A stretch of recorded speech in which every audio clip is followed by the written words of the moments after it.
BBC Sounds. Music, radio, podcasts.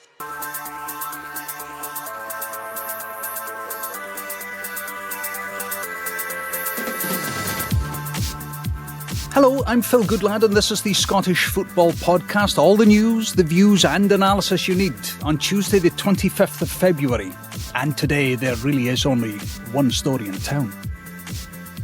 After another poor performance, the inevitable has happened. Clement has left the building and we have the return of the prodigal son, Barry Ferguson, and he's flanked by a number of his former teammates. Are they the right people for the job?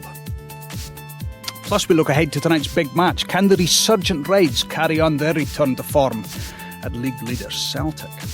The Scottish Football Podcast from BBC Sports Scotland. What a 24 hours in the wacky world of Scottish football. It has been, if you've been sitting back and you don't have any skin in the game, I'm sure you will have been entertained by some of the memes that's been flying around. Indeed, if you have skin in the game, you've maybe enjoyed some of the memes as well. Let's find out if Maurice Ross has enjoyed the last 24 hours, former Rangers man, of course, and Jordan Campbell from The Athletic. Gentlemen, morning to you. Mo, let's kick things off. First things first, are you surprised that your old teammate, Barry Ferguson, and old teammates Neil McCann and Billy Dodds and Allan McGregor are back at Ibrox? I think they'll be surprised, actually. I think they'll be surprised more than anyone. I think the speed at which this happened was a bit whirlwind. I'm not surprised that the manager has gone. Because if you look at the last couple of performances, they were a bit apathetic, they were a bit lacklustre. And yeah, the storm clouds were gathering, and Ibrox was becoming a bit toxic, for want of a better word. So I think by bringing these four in, four ex-players, and I would say they're probably bordering on, well, certainly Barry, fans' favourite, McGregor, fans' favourite, but the other two as well, they were very popular guys within Ibrox, very popular people in Scottish football, with good footballing experience, I would say. Dodds having the most experience with his coaching career. But yeah, it's going to make for good viewing.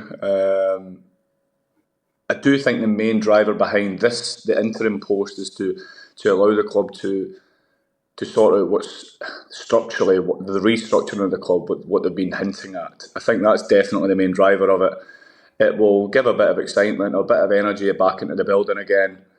And it's something I did notice when I've been back at the club for the last 3-4 months. And I don't mean to put too much on it, but there was a lack of Rangers people in the building. There really was. There was a lot of suits, but it's good to see more Rangers people in the building. And I'm looking forward to seeing how it turns out. Mo, just park that idea of Rangers people for a moment, because it's an important point that I want to come to. Sorry, I should have made this clear at the start. You played with all four, yes. Am I right? Yes. You played with all four. Okay. Jordan Campbell, when the news broke that Barry Ferguson was the chosen one, journalistically, what was your first thought? Well, I mean, I can't say I was too surprised, because I think given the timescale we've got with the rest of the season, they're out both cups. They're so far behind in the league that it's basically done. There's only really a Europa League game to play for. And Patrick Stewart coming in as chief executive has sort of got his hands tied, because this whole takeover stuff's happening in the background as well. So while he's outlined that he's hired a New York company to do an external review of the processes, and he wants to hire a sporting director, it's highly unlikely that he's going to be able to actually implement that until this takeover's either done and dusted or it goes one way or the other, because I just don't see how you could bring in a long-term appointment or a sporting director right now. I just don't think it's feasible. So it had to be someone short-term. I guess if you go outside of the Rangers bubble, that takes a little longer to happen. So, Barry Ferguson's thrown his name in the hat several times now over the years when these interim jobs have come up. So I think that it is probably an attempt to appease the fans, to get, as Mo said, that apathy was creeping in. Look at the stadium with 20 minutes to go against St Mirren at the weekend. I think that's the danger, is that they were in danger of letting Clermont stay in execution and looking weak, and like there was a lack of accountability for the last 3 months. I think if they then, brought in someone, by bringing in someone like Barry Ferguson, it's an easy win in that sense, and that it gets the fans on board again. But yeah, I was surprised in terms of, you look at the CV and you think, Barry Ferguson seems happy to have not been coached in the last few years, doing his punditry stuff. So he's never coached at this level. So I think coming up against Fenerbahce, Jose Mourinho, that's the one thing you go, well, should Rangers have been more ambitious and taken a week or two to go and get someone for that game? But, I think there's two sides to it. Yeah, but on the back of what you're saying there, Jordan, I think when you look at the appointment in isolation, and you're looking at Barry's going to be the kind of lightning rod, I would say, kind of similar to the way that Gerrard was, and I think that obviously there's the assistant manager that's still in place as well there that will be hopefully want to take some form of the training. I also know that Neil McCann, and I've seen that live, is a very capable coach. So I think Barry coming in is I honestly think it feels like they're going back to the people that were in the building when Rangers were successful, and that comes with behaviours, that comes with attitudes, that comes with certain standard setting, and I think that is what will happen on day one. Maurice, the problem with that though is, and with all due respect, you're going back 20 years to when Neil McCann, Billy Dodds and Barry Ferguson was in his pomp, Allan McGregor later. So those days are gone. So what they are experienced then, what they brought to Rangers and the winning machine then, is 20 years out of date. Yeah, and that is also from a playing perspective. That was when they were players. So that this is a totally different ball game when you're a coach. However you were as a player or however you are as a coach, it's your traits, it's your behaviours, it's your beliefs, it's how you behave on a day-to-day basis that allows you to become a good player, a good coach.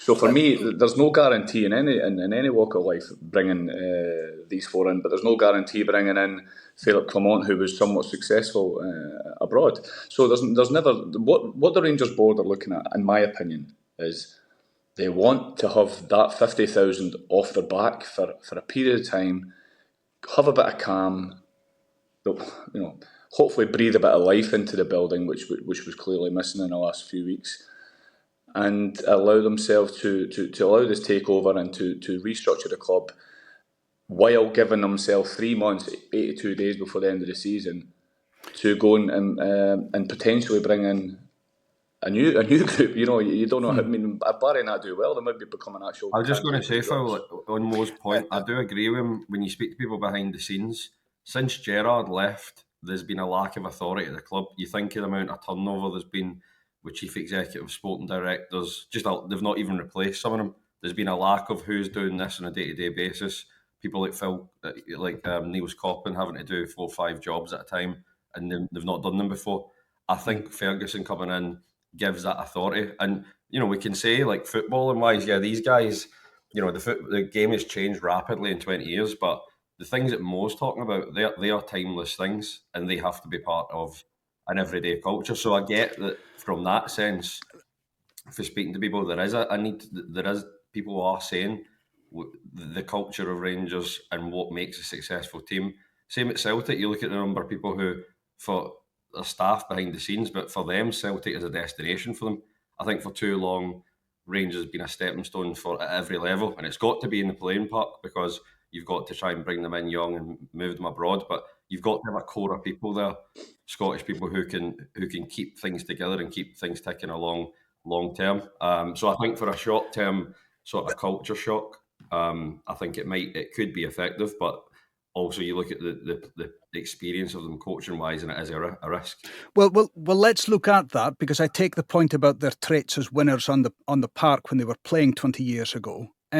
3 years ago this month, Barry Ferguson left his last job in football management, which was with Alloa. And before then, he was at Clyde and he was at Kelty Hearts and wasn't successful. So having been 3 years out of the dugout, he's now been brought back to arguably the biggest job in some might say, apart from Manchester United, even in British football, to try and get a turn again out of Rangers. Is his lack of managerial success, his lack of managerial experience, Jordan, will that count against him? Well, I mean, I think it will, because you can't, let's not pretend that being a good footballer makes you a good manager. It doesn't. But I think, if he can get a good reaction, and we've seen what, has happened the last three managers at Rangers, it's a very similar pattern. Broncos, Beale and Clement all got an immediate reaction from the squad for 3-4 months. They were hardly beaten. And then when it came down to the crunch, the team sort of folded when it came down to the title race. So, I think you've seen that you can shake things up in the short term. The problem will be if they don't get off to a good start against Kilmarnock and then the Fenerbahce game goes wrong. The board will then be under pressure because you've effectively written off the season in that sense, and people will people who now maybe look at it favourably will say, oh, that was just you writing it off, going for an easy Rangers man, so to speak. So I think that is the risk, because he doesn't have the best CV in the game. And there was people out there who you could go to, outside the Rangers bubble. But the problem with that is it an attractive proposition to really go and get someone when you're only going to be there for 2.5-3 months, and as a takeover on the cards? It's a difficult sell, I think. So, I think that the CV and, as you say, the lack of experience in the dugout is a concern. But there are people there who, Dodds and McCann were together at Inverness, so they do have coaching experience.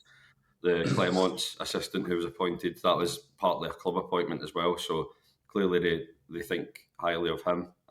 So there is enough around him. Sorry, John Maurice, as a former player, what will the Rangers players that have been criticised by Neil McCann on Sports Scene, by Billy Dodds on Sports Sound, and by Barry Ferguson on Go Radio, what will they make of things this morning when they take training for the first time?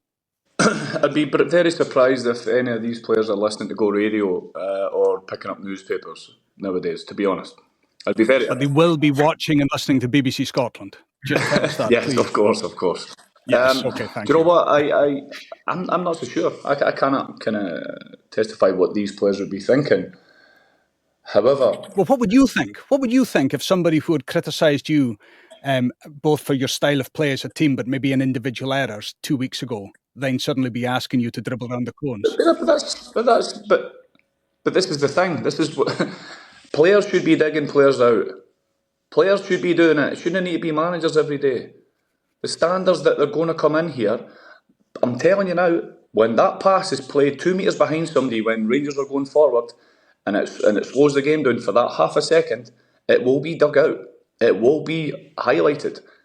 So what happens when that number, that's Conor Barner gets it and he plays it slightly behind Tav? See, next time he gets it, he's going to make sure it's in front of him so the game's not slowed down for that half a second against this team that's in a medium to low block. So the game starts to move quicker. And it's just a tiny thing like that standards will be, it'll be nitpicking, it will become annoying, but it will be, no. This is why you're here. You're not, playing that pass incorrectly is not on here. I mean, small things. And it sounds really silly and it's maybe a bit archaic of me, right? But we've not had that cold of weather here. I've seen Rangers centre-backs wearing gloves 3 weeks ago, 4 weeks ago. The only two people on the pitch, Rangers centre-backs wearing gloves. Come on. What's happening? That was during the cold spell, Maurice, and it was exceptionally cold. I mean, even some BBC presenters were coming in the morning. 2 Rangers centre-backs. No the number 10, no the number 9, the centre-backs. Can I ask you to develop this point about a Rangers man? And whatever club you follow, we have players who we associate with being a club man. What does it mean to be a club man, like Barry Ferguson is being called, like Neil McCann, like Billy Dodds? But also, what does that bring to the dressing room that Rangers haven't had? I mean, Rangers have club men. I mean, James Tavernier, synonymous with the club, synonymous with leading Rangers over the last few years. Okay, albeit come in for a lot of criticism this season. But this idea of a club man, what does that mean? So I would then boil that down. Whatever club you're at, for instance, again, if you're at a lesser club that have won less things, or they've not had as many internationals in their team or whatever. It's got different values, it's got a different feeling. But when you walk in that marble staircase, this should automatically happen for me when you're a player. You should walk in there and actually feel that history, feel that it should come through your feet. But where I think is going to happen is, what I think the biggest change is, it'll be way more vocal. There'll no be anything swept under the carpet. It'll be dealt with instantly. It will be dealt with on the training pitch. If somebody's not pulling their weight, somebody's not keeping the ball, holding the ball up as a number 9, the number 9's waiting right back to go and get a touch of the ball. These are all the things that will be getting nailed, because I've been seeing it, I've watched it. So I think it'll be, yes, there'll be accountability. It'll be a bit more volatile, I'm pretty sure. And like you said, you've got 3 months. Put a bit of energy, breathe a bit of life into the attacking play, especially Ibrox, and let's give them a chance. At the end of the day, it can't get any worse. So let's give them a chance and let's support it, and we'll see where it goes. Once the takeover happens, I think everybody will look at it with different eyes. If it does go through, and how much of investment it's going to be, because at the minute, there's a bit of a gulf there that needs to be kind of closed. Jordan, from your point of view, how important is it to be a club man? I mean, I think there's a danger that in modern football, when we talk about tactics and the need for really smart coaches, of course there is, and you want the best person, and if they come from outside the local area or they've not grown up supporting the team, then nobody cares. They want the best person for the job. But I do think there is maybe, a danger of some snobbery now towards having a core of people. And I'm not talking about just managers here, I'm talking about behind the scenes, the people who are there in every day. And when foreign players come in, they sort of teach them and they hand down the values that were there when Mo was there. And these people were there for 2-3 decades, and that keeps things going. I think these are all things that in any workplace, if you want to keep a high standard, those cultures and values are surely important. So I think there is a danger of almost looking at, oh, he's a Rangers fan, that's, no Rangers fan should ever be hired. I think there's a little bit of a danger of snobbery there. I think when the head coach position is obviously different, but, there are people in the coaching staff that's got that experience of coaching at a better level or more recently. I think the club men thing can be used against people as a sort of dumbing down, but I don't think it necessarily has to be if you're complementing it with the best people in other areas. So I think long term for Rangers, that's got to be the balance of not always hiring from England when you're hiring scouts or you're hiring medical people, because I think that's what's happened over the last few years, is that there's been a constant churn in every single department. And you look at Celtic's team, they've got Greg Taylor, they've got Kieran Tierney coming back, they've got Callum McGregor, they've got players there who, for them, Celtic is the be-all and end-all. You look at Rangers over the last few years, there's been a lack of Scottish identity. There's been a lack of willingness to go into the Scottish market.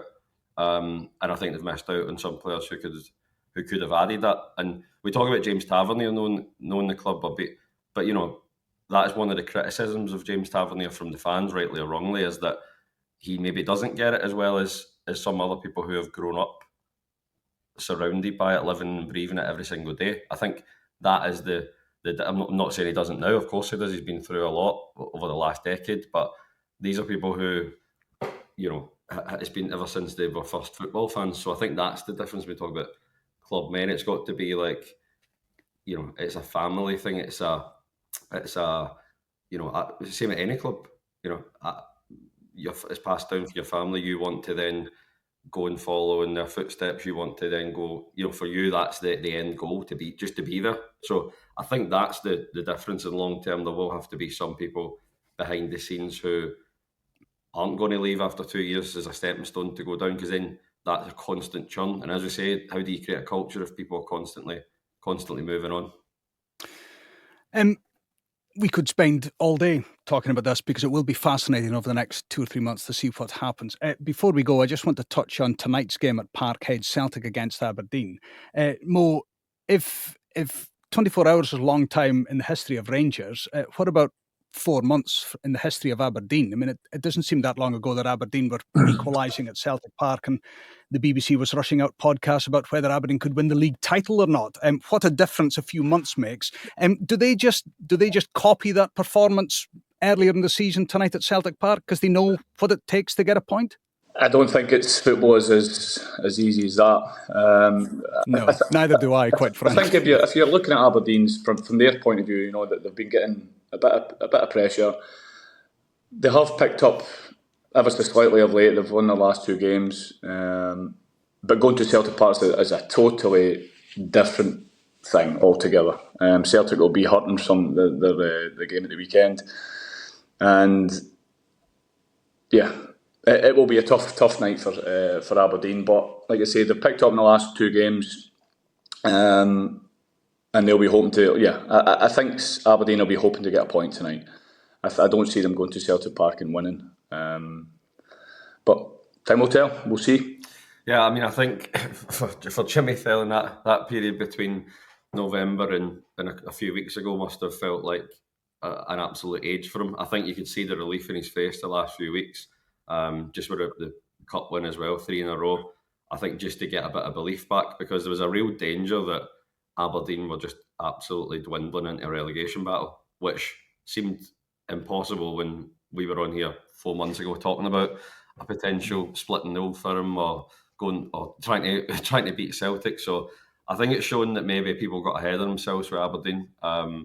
And it's natural, obviously, when you've had a difficult few years and somebody comes in with playing, a high pressing game and it's full of energy, and you've got that momentum. But yeah, maybe that little dose of realism has now maybe helped sort of readjust expectations. And if they can now recover to finish third, it will still be a very good season for Aberdeen. Obviously, they've fallen back into the pack a little bit, but it was a great start for the new striker last week, scoring the winner. So I think that little bit of fresh blood should give them a lift. But I think for Celtic, I think it's a tall order to go and beat Celtic. Very rarely does Celtic drop points in 2 domestic games in a row. And Celtic could go 16 points clear tonight. It's a match that you'll be able to hear on Radio Scotland. It's the Sports On team on air from 7 o'clock, live coverage Celtic against Aberdeen. We'll leave it there. Jordan Campbell from The Athletic, thank you. Maurice, thank you. If I ever see you sporting a pair of gloves in Scottish winter, there's going to be trouble. You know that now. You'll never see it. Great to have you along. Great also to just have, from a journalistic point of view, but also from a former Rangers point of view, all the events of the last 24 hours. Does it matter that somebody doesn't have managerial experience at the top flight as opposed to whether they are a Rangers man or not? Great chat from Mo and from Jordan there. Remember the game tonight, Celtic against Aberdeen. It's live on Radio Scotland, live on the BBC Scotland channel and on the iPlayer. It's Scotland against the Netherlands at Hampden in their latest Women's Nations League match. That from 7:15. And remember too, the Scottish Football Daily podcast, the hint is in the title. Every weekday it drops at BBC Sounds, or click on your notifications and you'll get it then. Mo, Jordan and myself, Phil Goodlad, enjoy the beautiful game. Who knows what will happen in the next 24 hours given the last day we've had. We'll speak again soon. On BBC Sounds. From life aboard a Russian submarine to chairman of Hearts Football Club. At this stage, he was the hero. But as his controversial decisions escalated... They said, we're going to sack George. And I'm going, you can't do this. How did Vladimir Romanov go from Hearts saviour to a wanted man? It caused a whole load of chaos and havoc. Romanov, Tsar of Hearts. Listen now on BBC Sounds.